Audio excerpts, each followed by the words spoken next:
Ոչ ոք չէր հասկանում, թե ինչու Պիթեր Դինքլեյջի դուստը չէր ժառանգել նրա ցածրահասակությունը։ Ամբողջ աշխարհը ճանաչում է Պիթեր Դինքլեյջին որպես Թիրիոն Լանիստեր գահերի խաղը սերիալից։ Նրա հասակը ընդամենը 135 սանտիմետր է։ Նա առանձնանում էր ոչ միայն իր հասակով, այլև նրանով, որ ընտանիքում միակն էր այդպիսի ախտորոշմամբ։ Նրա եղբայրներն ու քույրերն ունեն սովորական հասակ, իսկ ինքը դեռ մանկությունից զբաղվել է ծաղանքների ու խտրականության, ինչը կոփել է նրա բնավորությունը։ Տարիներ անց, երբ Պիթերը ամուսնացավ սովորական հասակ ունեցող թատերական ռեժիսորի հետ, առաջացավ գենետիկայի հարց։ Վերջիվերջո նրանց դուստրն էր 50% հավանականություն ժառանգելու իր հոր ցածրահասակությունը։ Բայց բախտը նրա կողմն էր։ Նա ծնվեց սովորական հասակով։ Երբ աղջիկը 8 տարեկան էր, արդեն բարձրահասակ էր իր հորից։ Թերի հայրական կյանքը լի է հակադրություններով։ Էկրանին նա հայտնի է իր ուժեղ եւ տպավորիչ դերերով, իսկ կյանքում անչափ հոգատար մարդ է։ Նա այնքան էր անհանգստանում իր դստեր անվտանգության համար, որ անգամ բաց է թողել մի կարևոր մրցանակաբաշխություն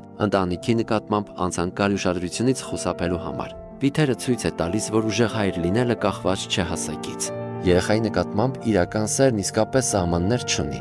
Բաժանորդագրվիր մեր էջին ավելին իմանալու համար։ Նկարահանումներին մասնակցելու համար գրանցվեք մեր կայքում 3w-individum.am